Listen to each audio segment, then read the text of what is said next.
Hello friends, welcome to my channel. आज की कहानी है अंधी का बेटा। एक कस्बे में एक विधवा अंधी औरत रहती थी। उसका एक बेटा था जिसके पालन पोषण की सारी जिम्मेदारी उसके कंधों पर थी। वह अपने बेटे को पढ़ा लिखा कर एक बहुत बड़ा आदमी बनाना चाहती थी, इसलिए उसने उसका दाखिला कस्बे के सबसे अच्छे स्कूल में किया। वह दिन रात मेहनत करती ताकि बेटे की स्कूल की फीस दे सके। लड़के के स्कूल के बच्चे उसकी माँ के बारे में जानते थे।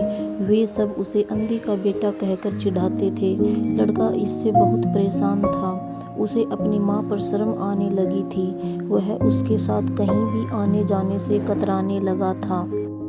जब लड़का बड़ा हुआ तो उसकी शहर में अच्छी नौकरी लग गई। उसने अपनी माँ से वादा किया कि शहर में मकान लेकर वह उसे लेने आएगा, लेकिन वह शहर गया तो फिर लौटकर वापस नहीं आया।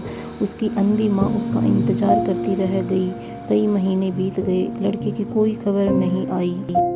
अंधी एक दिन उससे नहीं रहा गया और वह बेटे से मिलने शहर पहुंच गई।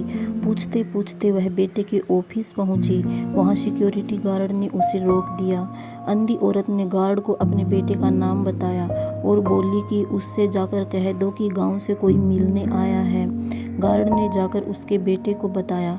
बेटे ने ऑफिस की खिड़की से देखा तो उसे अपनी माँ गेट के बाहर खड़ी नजर आई। वह ऑफिस में सबके सामने अपनी माँ की वजह से शर्मिंदा नहीं होना चाहता था।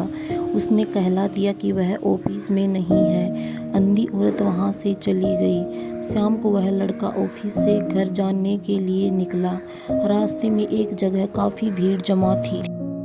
वह अपनी गाड़ी रोककर भीड़ के पास पहुँचा और तो बीच सड़क में अपनी माँ को मरा पाया।